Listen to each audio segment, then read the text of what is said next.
السلام عليكم ورحمة الله. صباح الخير، صباح النور، صباح الرضا، صباح العيد، صباح الفرحة. صباحكم خير حبايب حنان، يسعد لي صباحكم، يسعد لي قلوبكم.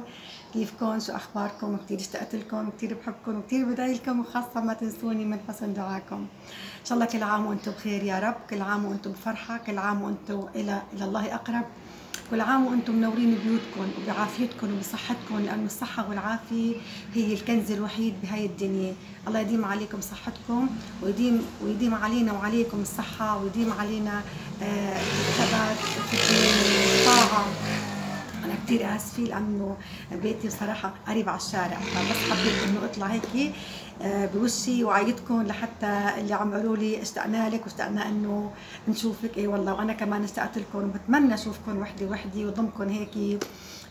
بس عزائي الوحيد إنه أسأل الله سبحانه وتعالى أن يجمعني فيكم كلياتكم، وكل من أحبني في الله وكل من أحببته في الله، إن شاء الله أن يجمعنا في جنة عرضها السماوات والأرض وفي جنات النعيم يا رب العالمين.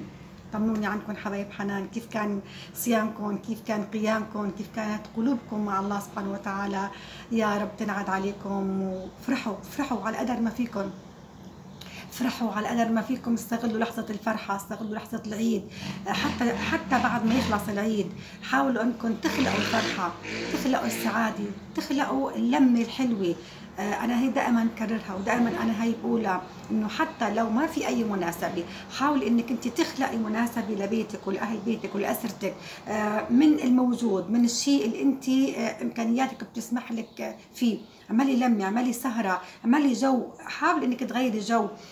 مو حابه تقعدي بنص البيت، اطلعي استغلي الفرحه برا، اطلعي استغلي العيد برا بحديقه، بمكان عام، بمكان تكون انت مرتاحه فيه. طبعا اللي مو قادرين يطلعوا على مطاعم او مو قادرين يطلعوا على كافيهات، اطلعي غيري جو، اطلعي عيشي حياتك، خلي اولادك يعيشوا حياتهم. حاولي انك تجددي ايمانياتك بالتفكر الى الله سبحانه وتعالى. لما الانسان بيطلع عم بيشوف كل ما خلق الله سبحانه وتعالى من ابداع، من خلق، من جمال الكون.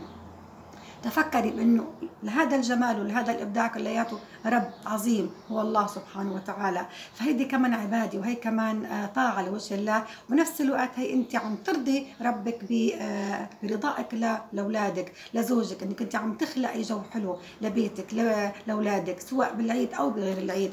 لأنه بصراحة كتير عم يجيني إنه ما قادرين نفرح، جو البيت عنا كئيب، جو البيت عنا مكهرب، جو البيت عنا بضلوا نكد، بضلوا انقار. طب أنت وزوجك عم تتناقروا، أوكي، فشو ذنب الأولاد؟ شو ذنب أولادك اللي عايشين معكم؟ طب ما هم الضحية، صح ولا لا؟ حاولوا تطلعي، حاولوا بكلمة حلوة، الكلمة الطيبة صدقة يا صبايا. حاولي، معلش الدنيا عيد، فاعفوا واصلحوا ألا تحبون أن يغفر الله لكم. حاولي انك تسامحي زوجك وتطنشي عن كلامه السيء، وتبدأي كل يوم معه صفحة جديدة. حتى لو امبارح يعني كان في تاتش بيناتكم، ما في أي مشكلة، حاولي انك اليوم تبدأي صفحة جديدة. وإذا صار المساء في تاتش كمان، حاولي بكرة تفتحي صفحة جديدة. احنا بحياتنا هاي رحلة ما بنعرف امتى بتخلص، ما بنعرف امتى الله سبحانه وتعالى بياخد امانته منا. فنحن لازم كل يوم كل يوم كل يوم نبدا من جديد، بدايه جديده مع حنان. احنا لازم كل يوم نبدا بدايه جديده، نبدا صفحه، نقلب صفحه جديده. امبارح مضي بحزنه، بفرحه، بنكده، بنقاره، بمأسيه، بكل شيء فيه. نحن اليوم وبكره ما بنعرف شو فيه، بكره دائما بكره بعلم الغيب، بعلم المجهول.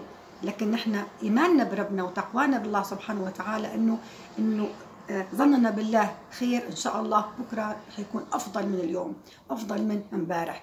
لذلك ما تفكري بالماضي ولا تفكري بالقادم. برجع كمان بكرر، لانه الماضي مضي ما بقى يرجع. بزعلوا بكل شيء فيه، بفرحوا بذكرياته، بكل شيء فيه. ولا تفكري بالقادم لانه هيدا مجهول بعلم الغيب. فكري بيومك، يومك فحسب. بس فكري بيومك، فكري بالساعة اللي انت هلا عايشة فيها. ممكن بعد 5 دقائق الله ياخذ امانته مني او منك.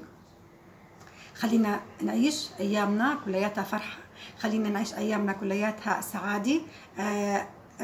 يعني نحاول نخلق السعادة. وتأكدي لما بتعودي حالك مرة على مرة على مرة انك انت عم تتغافلي عن السيئات او عن السلبيات، ماشي، وعم بتعيشي حياة سعيدة، عم بتوكلي امرك كله لله سبحانه وتعالى، هو حسبك ونعم الوكيل. والله العظيم رح تتغير حياتكم كلها، رح يملأ الله سبحانه وتعالى قلوبكم السكينة والطمأنينة والسلام الروحي. بحبكم كتير كتير، استودعتكم الله الذي لا تضيع ودائعه. مع السلامة. وكل عام وانتم بخير ان شاء الله. سلام.